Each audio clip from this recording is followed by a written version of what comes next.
Hey guys, it's Trajan here. We're talking about Red Hood and the Outlaws, number 14. I don't know what Scott Lobdell did.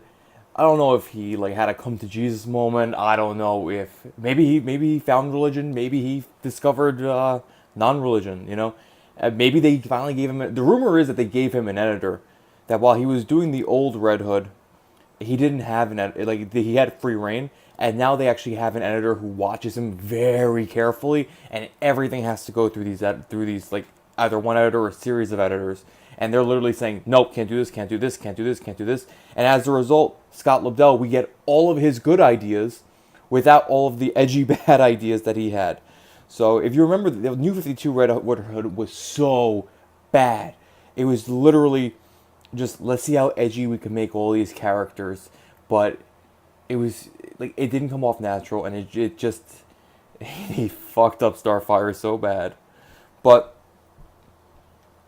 this one's just so good. So basically, the overall premise is you have Bizzaro, uh, Jason Todd, and Artemis, who's an Amazonian, and they're the Dark Trinity, right? So basically, it's just it's obvious. It's like the Bizzaro Trinity of the DC universe, and their adventures are just amazing. So just in case you didn't read the last one, just really quickly, Bizzaro sacrificed himself fighting Doomsday to save his two friends, um, and Lex Luthor, for some reason.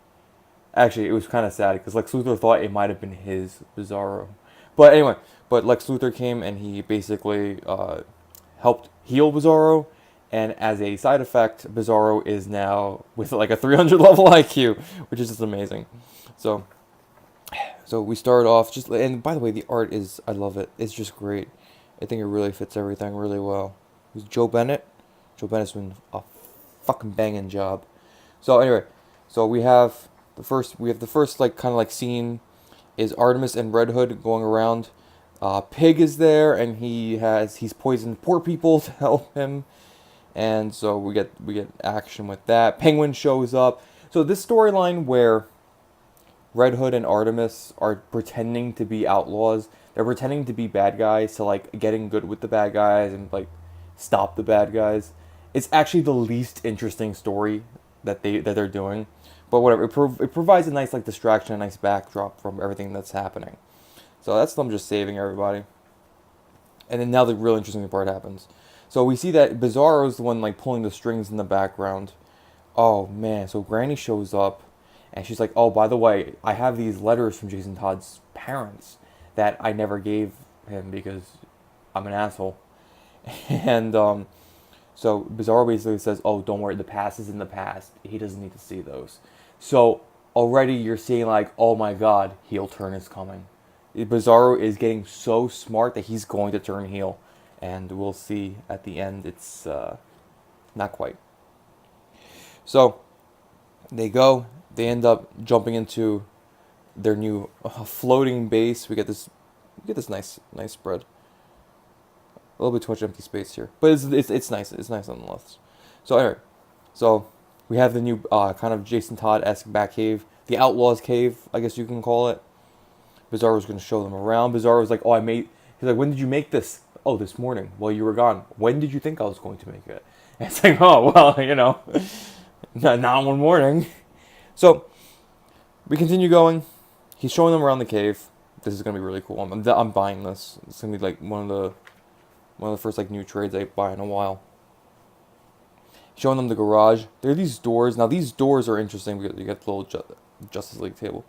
These doors are interesting because they go like anywhere. So they're like teleporters. So they go to like the back. They show them going to the Bat Cave. They go to the Fortress of Solitude. I guess they can go to the Titans Tower, and maybe what's it called? I forgot what it's called.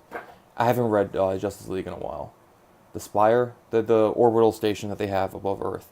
So you go to the Batcave, and then you're going to the Fortress of Solitude.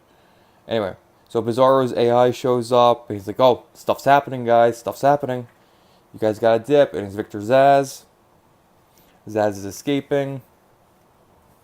Not for long. It's a cool picture. "Not for long, Zsasz." I guess Bizzaro would be like, "Not for long." I don't know how his voice would be. So Aaron, this is the corrections officer that was helping Zaz out. Bizarro's dealing with it. All right, now this is where the feels happen.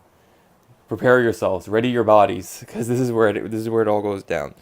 So we have them talking, and you notice that Bizzarro's constantly like thanking them and apologizing for it when he was, cognitively impaired, right?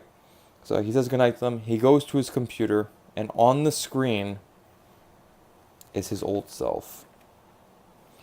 And then you have this. You know this him not forever, right? So it's the old Bizzaro talking to him, and he goes, "Yes, I know." Now, I know what you're thinking, the feels.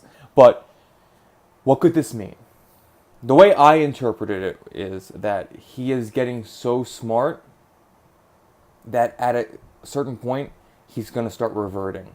And that this kind of increase in intelligence is temporary. So he's trying to do everything that he can right now. Now, then that kind of fits the themes that I think Lobdell was doing in the previous issues. Now, the other thing that you could think of is that this isn't temporary because maybe he's under control of Lex Luthor. I mean, Super Lex is kind of a good guy, and I actually really do enjoy this iteration of Super Lex. But it's obvious he has these ulterior motives, and he keeps, even in this series, he keeps popping up, and like you see, like he's not completely altruistic, you know. Although you do see like these like elements of humanity, especially when he thought that this Bizzaro was his old Bizzaro, and he got really excited and he got really upset when he realized it's not him.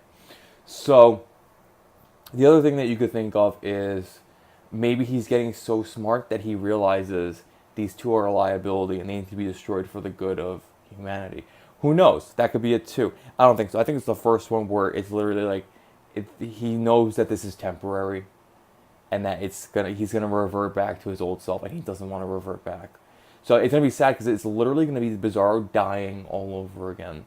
But then we get old Bizzaro back, and old Bizzaro's a really sweet character. But so yeah, so I don't know, Red Hood and the Outlaws is like amazing. Scott Lobdell, man, he messed. I'm not gonna lie, he messed up really bad. New 52. He's just been knocking it out of the park with this book. The whole series is great. I think this is one of Rebirth's definite, like absolute 100% successes. Especially with kind of like the soft reboot that they did. Great success. Anyway, thanks a lot. Tell me what you guys think about Red Hood.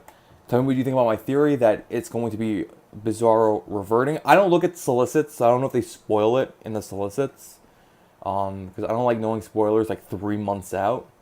Like after it comes out, that's fine. But 3 months out, I don't deal with that. So maybe they did spoil it. I have no idea, but that's my theory. Let me know what you guys think. Let me know which Rebirth series you think has handled this the best. I really think that this is the #1 Rebirth series right now. Number 2 is New Superman, which I'm gonna review next, and Super Sons is really good too. I'm mad about Nightwing. I think they dropped the ball on Nightwing, but that might be for another day. But yeah, so I'll catch you guys later.